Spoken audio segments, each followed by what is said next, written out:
YCP హయాంలో పెంచిన విద్యుత్ ఛార్జీల గురించి వైసీపీ వల్లే నిరసన చేయడం విడ్డూరంగా ఉంది అని ప్రభుత్వ విప్ ఎమ్మెల్సీ కంచెర్ల శ్రీకాంత్ అన్నారు.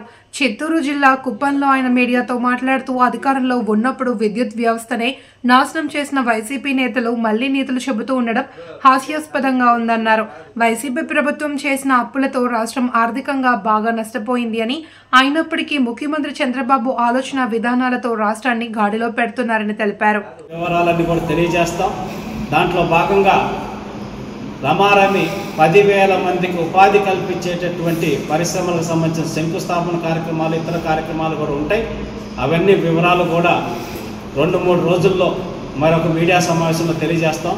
ఈరోజు విద్యుత్ గురించి మీరు నిన్న సిగ్గులేని ధర్నాలు చేశారు కాబట్టి వాటికి సమాధానం చెప్తూ ఈరోజు రాష్ట్ర వ్యాప్తంగా ఏ విధంగా నాశనం చేశారు, ఈ కుప్పం నియోజకవర్గంలో మీరు ఏ విధంగా నాశనం చేశారు, మళ్ళీ ఈ కుప్పం నియోజకవర్గంలో ప్రతి ఒక్క ఇంటికి రూఫ్ టాప్ పెట్టుకోగలిగే అవకాశం ఉన్న ప్రతి ఇంటికి కూడా ఉచితంగా సోలార్ని ఏర్పాటు చేసి రాష్ట్ర ప్రభుత్వం తరఫున వాళ్ళు ప్రజల తరఫున కట్టాల్సిన 40% నిధులను కూడా రాష్ట్ర ప్రభుత్వం తరఫున ముఖ్యమంత్రి చంద్రబాబు నాయుడు గారే కట్టి ఇక్కడ ప్రజలకి ఉచిత విద్యుత్ని అందజేయబోతున్నారని తెలియజేస్తూ, అట్లాగే రైతుల కోసం కూడా PM కుసుమ్ పథకం ద్వారా వాళ్ళకు కూడా ఉచితంగా సోలార్ విద్యుత్ని అందించేటటువంటి కార్యక్రమాన్ని కూడా గౌరవ ముఖ్యమంత్రి వాళ్ళు స్టార్ట్ చేస్తున్నారు.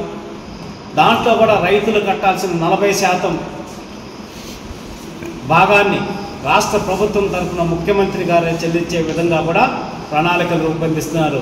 ఇది మా నాయకుడి చిత్తశుద్ధి.